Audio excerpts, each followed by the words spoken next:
ఓం సాయిరామ్ సమర్థ సద్గురు సాయినాథ్ మహారాజుకి జై. సాయి భక్తులందరికీ నమస్కారం అండి. మన బాబా గారి దయ వల్ల మనందరం బాగుండాలి, సంతోషంగా ఉండాలి అని చెప్పి మనస్ఫూర్తిగా కోరుకుంటూ ఈ రోజుటి వీడియో స్టార్ట్ చేస్తున్నాను ఫ్రెండ్స్. ఇక ఈరోజు వీడియోలో మనం చూడబోయేది ఏంటి అంటే, తల్లి కోటి మందిలో ఒక్కరికి మాత్రమే దక్కే అదృష్టం అమ్మ ఇది. చూడగానే ఈ శనివారం రోజున ఇక్కడ ఉన్నటువంటి ఆవును తాకు, నీకు తప్పకుండా నీ సమస్యలు బాధలు మొత్తం కూడా మటిమాయం అవ్వబోతున్నాయి. నేను చెప్పేటువంటి ఈ సందేశాన్ని ఆలకించి చూడమని బాబాగారు అయితే ఈరోజు ఒక మంచి సందేశాన్ని అయితే మన కోసం తీసుకొచ్చేసారండి. ఆ సందేశం ఏంటి, ఆ సందేశంలో బాబాగారు మనతో ఏం చెప్పబోతున్నారో వినే ముందుగా మన ఛానల్ని కనుక కొత్తగా ఎవరైనా చూస్తూ ఉన్నట్లయితే ప్లీజ్ సబ్స్క్రైబ్ చేసుకోండి ఫ్రెండ్స్. వీడియో నచ్చితే కనుక లైక్ చేయండి, షేర్ చేయండి, కామెంట్ చేయండి, కొంచెం సపోర్ట్ చేయండి. ఇక వీడియోలోకి వెళ్ళబోయే ముందుగా మనకు తెలిసిన గురువుగారండి. షిరిడి సాయిబాబా ఆశీస్సులతో జ్యోతిష్యం చెప్తున్నారు గురూజీ సుబ్రహ్మణ్యం రాజు గారు, నెంబర్ 1 వశీకరణ స్పెషలిస్ట్. వీరి మొబైల్ నెంబర్ 9908224144. ఎలాంటి ప్రాబ్లం ఉన్నా సరే కేవలం ఫోన్ ద్వారా పూజలు చేసి పరిష్కరించేస్తారు. నేరుగా వెళ్లాల్సిన పని లేదు, పర్సనల్గా మీట్ అవ్వాల్సిన అవసరం కూడా లేదు. ఉన్న చోటనే కదలకుండా, మూడో కంటికి తెలియకుండా మీ మొండి సమస్యలను సైతం మీరు పరిష్కరించుకోవచ్చు.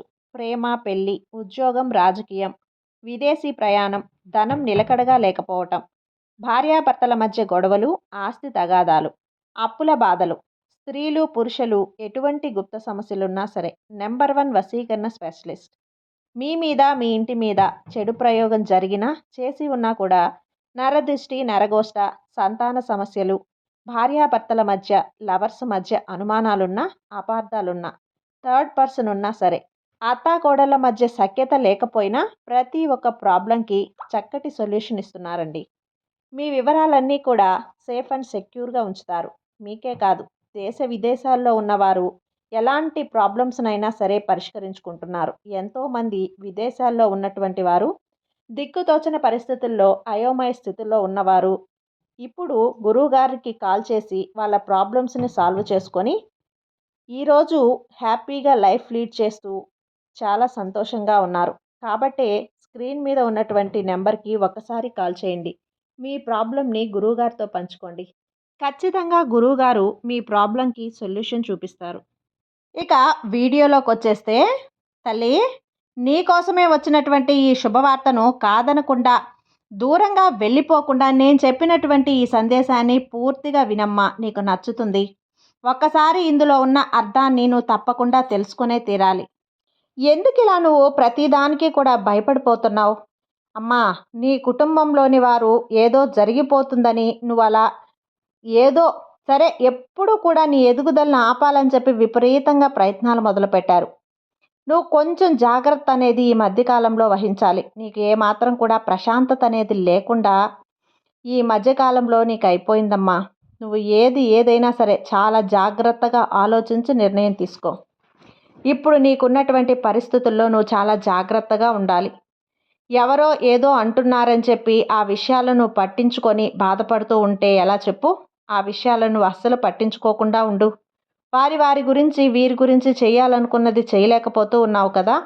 అసలు ఎక్కువగా ఆలోచనలతోనే నీ సమయం అంతా గడిపేస్తున్నావు. అలా చెయ్యొద్దు. వెనకంజ ఎప్పుడు కూడా వేయొద్దు. నువ్వు చేసే పనిలో కష్టం, శ్రమ ఎక్కువగా దాగి ఉన్నాయి కదా. కష్టపడి శ్రమిస్తూ ఉన్నావు. కొందరు మాత్రం నిన్ను దెబ్బతీయాలని చెప్పి నానా రకాలుగా ప్రయత్నాలు మొదలుపెట్టారు. వారు నీ మీద ప్రేమతో చెప్తున్నారని నువ్వు అనుకుంటున్నావు. వాళ్ళని గుడ్డిగా నువ్వు నమ్మేస్తున్నావు. అలా నమ్మొద్దమ్మా. వారి మాటలను అస్సలు పట్టించుకోవద్దు. నువ్వు పెడచెవిన పెట్టు. నీ యొక్క జాగ్రత్తలో తప్పకుండా నువ్వు ఉండే తీరాలి. నీ యొక్క ప్రతి కదలిక వారు గమనిస్తూ ఉన్నారని చెప్పి తెలుసుకో. నీ రహస్యాలను ఎవ్వరికి కూడా నువ్వు తెలియపరచొద్దు. ఎవరికో భయపడి నీ ప్రణాళికలను అసలు మార్చుకోవద్దు. నీకున్నటువంటి చిన్న లోపం ఏమిటో తెలుసా? అందరినీ కూడా ఇట్టే గుడ్డిగా నమ్మేస్తూ ఉంటావు. అందరినీ కూడా చాలా ఈజీగా నువ్వు నమ్మేస్తూ ఉంటావు. నీ యొక్క తప్పు నువ్వు తెలుసుకొని జాగ్రత్తగా ఉండాలి. నా భక్తులు ఎవరూ కూడా మోసపోవటం అనేది నాకు అసలు ఇష్టం లేదమ్మా. అజాగ్రత్తగా ఉండకూడదు. ఇదే నా ఉద్దేశం. ఎవరైనా ఆపదొస్తే అంతా కూడా నేను చూసుకుంటాను కదా. మీ ఆపదను ప్రతి ఒక్క దాన్ని నేను అడ్డుపడతాను. నా చెయ్యి పెట్టి మరీ నేను అడ్డు వేస్తాను. నువ్వు ఎదుటివారి మాటలను విని నీ భవిష్యత్తును బాడు చేసుకోవద్దు. ఎన్నో రకాల తెలివితేటలున్నాయి నీకు. ఎన్నో రకాల తెలివితేటలతో పాటు ఎంతో ఎత్తుకు అంటే నువ్వు అందనంత ఎత్తుకు చాలా గొప్ప స్థాయిలో ఉంటావు. ఎవరు ఎలా దెబ్బతీయాలని కూడా వారికి బాగా తెలుసు. కానీ కొన్ని విషయాలు మాత్రం పూర్తిగా నమ్మేస్తున్నావమ్మా. అంతేకాదు ఎలాంటి అడ్డంకులొచ్చినా కానీ నీ శ్రమ మాత్రం ఎప్పుడూ కూడా ఎవ్వరికీ కూడా అంటే అందరికీ కూడా ఉపయోగపడుతుంది. కానీ కొంతమంది దాన్ని అనవసరంగా ఉపయోగించుకుంటున్నారు. నువ్వు ఓర్చుకో. అలాగే నిన్ను అన్ని రకాలుగా పరీక్షిస్తూ ఉన్నాను. చూడమ్మా, నా ఆశీర్వాదం ఎప్పుడూ నీకు తోడుగా ఉంటుంది తల్లి. కష్టం చేస్తే ఫలితం ఎక్కడికి పోదమ్మా. కాబట్టి నువ్వు చేసేటువంటి కష్టం ఏదీ ఊరికే పోదు. ప్రతిఫలం అనేది తప్పకుండా ఇస్తాను. ఇతరుల విషయాలను పట్టించుకోకుండా నీ పనిలో నువ్వు నిమగ్నంగా ఉండు. నువ్వు అనుకున్నటువంటి విజయాన్ని నువ్వు చేసేలా, చూసేలా, నువ్వు సాధించేలా అన్ని రకాలుగా నేను దగ్గరుండి నీకు ధైర్యాన్ని ఇస్తానని చెప్పి ఎవరైతే మొదటిగా అంటే నన్ను నమ్ముతారో వాళ్ళందరికీ కూడా నేను తప్పకుండా వారుకున్నటువంటి బాధలన్నింటినీ కూడా తొలగిస్తాను. నువ్వు ఎప్పుడూ కూడా అంటే ఈరోజు నేను నీకు అందిస్తున్నటువంటి ఈ మాట అనేది తాత్కాలికం కాదమ్మా. చాలా రోజులుగా నీకున్నటువంటి సమస్యలకు, చిక్కులకు ఎన్ని పూజలు చేసినా, ఎన్ని మొక్కులు మొక్కినా కూడా అది నెరవేరటం లేదని చెప్పి ఎంతగానో నువ్వు బాధపడిపోతున్నావు. నన్ను నమ్ముకున్న వారికి ఎటువంటి అన్యాయం జరగకుండా చూసుకునే బాధ్యత నాది. కానీ నువ్వు మాత్రం నా పైన అపనమ్మకాన్ని పెంచుకుంటూ పోతున్నావు. ఎదుటివారికి అన్యాయం జరగకూడదని చెప్పి అనుకునేటువంటి గొప్ప మంచి మనస్తత్వం అమ్మా నీది. అంటే నా మీద కూడా నీపై నమ్మకాన్ని పెంచుకో. నీకే కాదు, నువ్వు ఎవరికైతే బాధపడుతున్నారు, కష్టం పడుతున్నారు అని చెప్పి అనుకుంటున్నావో వాళ్ళందరి కష్టాన్ని కూడా తీర్చేస్తాను. నువ్వు ఒక్క పూట గడవటం నీకు చాలా కష్టమైపోతుంది. ఏదో ఒక దారి చూపకపోతానా అని చెప్పి నన్ను ఆరాధిస్తూనే ఉన్నావు కదా. ప్రతి దానిలో కూడా నీకు నష్టమే ఎదురవుతుంది అని చెప్పి చాలా నిరుత్సాహపడుతున్నావు. నిన్ను నేను అన్ని రకాలుగా చూస్తున్నాను, గమనిస్తున్నాను. చాలా నిరుత్సాహపడుతున్నావు. ఏది కూడా నిన్ను వదులుకుంటానని నేను చెప్పనమ్మా. నేను అలా విడిచి వెళ్ళిపోతానా చెప్పు. నీకు కావలసినటువంటి ఏది కూడా నీకు ఇవ్వకుండా పోను. అద్భుతమైనటువంటి కాలాన్ని ఇచ్చే వరకు నేను నిన్ను ఎప్పటికీ కూడా విడిచిపెట్టను. పిల్లలు అడిగింది తల్లి తప్పకుండా సరైనటువంటి సమయంలో ఇవ్వకపోయినా ఏదో ఒక సమయంలో అయితే ఇచ్చి తీరుతుంది కదా. అలాగే సమయం వచ్చినప్పుడు నువ్వు అడిగింది నేను తప్పకుండా ఇస్తాను. ఇప్పుడు ఏం తోచక అయోమయంలో ఉన్నావు కదా. పాపకర్మలు అవన్నీ కూడా నిన్ను ఎంతగానో దెబ్బతీస్తూ ఉన్నాయి. అలాంటి సమయంలో తప్పకుండా నువ్వు ప్రతిరోజు కూడా అంటే దగ్గరలో ఉన్నటువంటి ఇష్ట దైవానికి కానీ లేదంటే దగ్గరలో ఉన్నటువంటి ఆలయానికి కానీ నువ్వు తప్పకుండా వెళ్ళు. నీకున్నటువంటి సమస్యలు ఆ భగవంతునికి చెప్పుకో. నా నామజపం చేసుకో.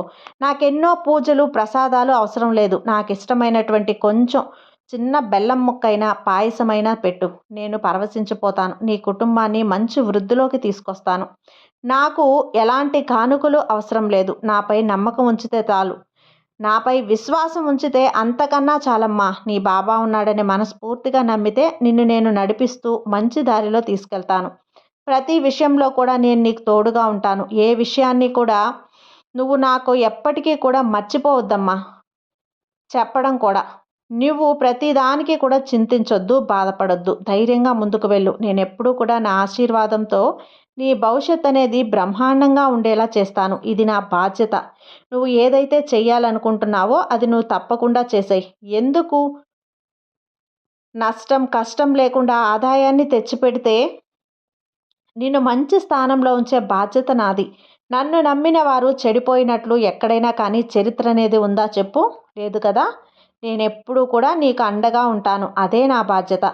నమ్మిన వారికి దారి చూపిస్తాను. నమ్మకం లేని వారి కోసం నేనెప్పటికీ ఆరాటపడను. నన్ను ఎంతోమంది నిందిస్తూ ఉంటారు. ఎంతోమంది నన్ను తిడుతూ ఉంటారు. అసలు బాబా ఎవరు? అసలు బాబా చేసేటువంటి చమత్కారాలేంటి? అసలు బాబా చేసేటువంటి లీలలేమిటి అని నన్ను అనుకుంటూ ఉంటారు కదా. కానీ నిజమైన భక్తులకు మాత్రమే నా లీలలు, నా చమత్కారాలు, నేను చేసినటువంటి అన్ని పనులు కూడా తెలుస్తాయి. కానీ కొంతమంది వ్యక్తులు నిన్ను నిందిస్తూ చేస్తూ ఉంటారు. నేను అవన్నీ కూడా పట్టించుకోనమ్మా. ఇక ఏదైనా సరే వారి విఘ్నతకే వదిలేస్తాను. వారిని చూస్తే నవ్వొస్తూ ఉంటుంది ఒక్కొక్కసారి. ఆ చిరునవ్వుతో నాకు ఎంతో వారు చేసే అమాయకత్వమైనటువంటి ఆలోచనలు, వారి అమాయకత్వమైనటువంటి ముఖము నాకు ఎంతో చిరునవ్వు తెప్పిస్తుంది. ఇంత అమాయకమైనటువంటి ప్రజలు, అలాగే ఇంత అమాయకమైనటువంటి వ్యక్తులు, భక్తులు నా భక్తులలో కూడా చాలామంది ఉన్నారని నాకు చిన్న చిరునవ్వు వస్తూ ఉంటుంది. చూడు తల్లి, నా నామ జపం అని అలాగే నన్ను పూర్తిగా మర్చిపోయావు. చెడు దారిలో ప్రవేశించావు. చెడు స్నేహాలు ఎక్కువగా మొగ్గు చూపిస్తున్నావు. కానీ దేని గురించైతే నువ్వు చెయ్యాలని చెప్పి మొదలుపెట్టావో, ఆ పనిని మధ్యలోనే ఆపేస్తున్నావు. ఆ అవకాశం కూడా ఇంకా నీకు మంచి మంచి అవకాశాలు ఇంకొక్క దాని మీద ఆశ చూపుతూ అసలు వచ్చినటువంటి నిజమైన మంచి అవకాశాలను దూరం చేసుకుంటున్నావు. చాలా రకాల వ్యక్తుల మాటలు నమ్మావు. చాలామంది వద్ద నువ్వు మోసపోయావు కూడా. ఇంకా చెడు స్నేహాలకు బానిసైపోయావు. చెడు సావాసాలతో ఎక్కువగా తిరుగుతూ ఉంటావు. నీ ఓర్పుకు, అలాగే నీకున్నటువంటి అతి ప్రేమకు, అతి స్నేహానికి, ఇవన్నిటికీ కూడా ఏదో ఒకరోజు భారీగా మూల్యం చెల్లించవలసిందే. నా మీద నీకు మరలా కోపం వస్తుందేమో తెలియదు కానీ, నీకున్నటువంటి లక్షణాలను చూస్తుంటే నాకు బాధగా ఉంది. నిన్ను నమ్మినటువంటి, నిన్ను మోసం చేసినటువంటి, అలాగే నీపై ఆశలు పెంచుకున్నటువంటి తల్లిదండ్రులు కావచ్చు, కుటుంబంలో ఉన్నటువంటి వ్యక్తులు కావచ్చు, వాళ్ళందరి ఆశలు నువ్వు వమ్ము చేస్తున్నావు. నీ ప్రవర్తన అందరికీ కూడా చాలా బాధగా, వింతగా అనిపిస్తుంది. సమయాన్ని, కాలాన్ని వృధా చేస్తూ అలా గడపడం అసలు భావ్యం కాదు. కాబట్టి నువ్వు ఏదైనా అనుకో, ఒక తల్లి, తండ్రి తన బిడ్డలను చెడిపోవాలని ఎప్పుడూ కూడా కోరుకోరు కదా. నేను కూడా నా బిడ్డలు చెడిపోతూ ఉంటే చూస్తూ ఊరుకోను. వారిని మంచి సమయంలో, మంచి మార్గంలో తీసుకురావటానికి నేను అన్ని రకాలుగా కూడా, కొంత కష్టం అనిపించినా కూడా, నా మాటలు కఠినంగా అనిపించినా మంచి దారిలో పెట్టడానికి నేను అన్ని రకాలుగా వారినైతే మంచైనా, చెడైనా అన్నీ ముక్కుసూటిగా చెప్పడానికి నాకే ఇబ్బంది లేదు తల్లి. నేను ఈరోజు ఈ సందేశం ద్వారా ఈ మాటలన్నీ వింటున్నావు అంటే, నా భక్తుడిగా, నా భక్తురాలిగా నువ్వు ఎప్పుడు కూడా మంచి లక్షణాలను నువ్వు చూడాలని చెప్పి నేను అనుకుంటున్నాను. కాబట్టి నువ్వు ఏమీ అడగలేదు కాబట్టి ఇప్పుడు అడిగావు. నీ జీవితం చాలా అద్భుతంగా ఉంటుంది. అతి మధ్యకాలంలో చెడు వ్యసనాలకు లోనై నీ జీవితాన్ని చాలా వృధా చేసుకుంటున్నావు. చాలామంది వ్యక్తులతో తిరిగి అన్నీ కావలసినటువంటి వారికి మాత్రమే అందుబాటులో ఉండకుండా, ఎప్పుడు దూరంగా ఎవరితో కూడా మాట్లాడకుండా అందరినీ కూడా బాధ పెడుతూ ఇలా ఉండటం సభ్యత కాదు. ఈరోజు నువ్వు కాసేపైనా నీ కుటుంబంతో గడపాల్సిందే. వారితో గడిపి వారితో ఉన్నటువంటి ప్రతి క్షణాన్ని కూడా నువ్వు అనుభూతి చెందాల్సిందే. ఎందుకంటే కాలం అనేది ఎప్పుడు ఎలా ఉంటుందో తెలియదు. ఏ బంధం ఎవరి వద్ద నుండి దూరం అవుతుందో తెలియదు. ఉన్నప్పుడు బంధాలను దగ్గర చేసుకున్నటువంటి ప్రయత్నం చెయ్యి. ప్రతి బంధంతో కూడా ఆప్యాయంగా మెలగడం నేర్చుకో. అలాగే వారితో కాసేపు ప్రేమగా మాట్లాడి వారితో ఏం కావాలి ఏంటి అనేది అర్థం చేసుకో. చెడు వ్యసనాలను విడిచిపెట్టు. చెడు సావాసాలను విడిచిపెట్టు. నీ జీవితంలో ఎంతో కొంత మార్పు అనేది తీసుకువస్తాను. మంచి భవిష్యత్తు నీకుందమ్మా. నీకు మంచి శుభవార్తలు వినేటువంటి అవకాశాలు కూడా ఉన్నాయి. కాబట్టి ఇవన్నీ వదులుకొని ఏది అవసరమో ఏది అనవసరమో అన్నీ కూడా తెలుసుకొని ఇక నుంచి నీ జీవితాన్ని నువ్వు ప్రారంభించు. నువ్వు చాలా సంతోషంగా ఉంటావు. నీకు ఏదైనా సరే చాలా మంచిగా ఉంటుంది. నీ జీవితం ఇక నుండి సంతోషమయంగా ఉంటుంది. నీ బాబా చెప్పిన మాటలన్నీ కూడా నువ్వు విన్నావు కదా.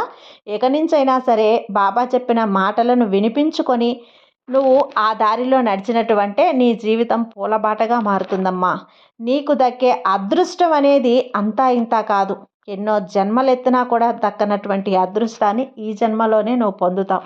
కాబట్టి ఈ శనివారం రోజు ఆవు దూడను తాకిన నీకు ఇలాంటి శుభవార్తనైతే నేను అందిస్తున్నాను. నీ బాబా మీద నమ్మకంతో ఉండు తల్లి. నీకంతా మంచే జరుగుతుంది. నీ సాయి నీకు తోడుండగా నీకు భయం ఎందుకు చెప్పు. సర్వేజన సుఖినో భవంతు. జై సాయిరాం.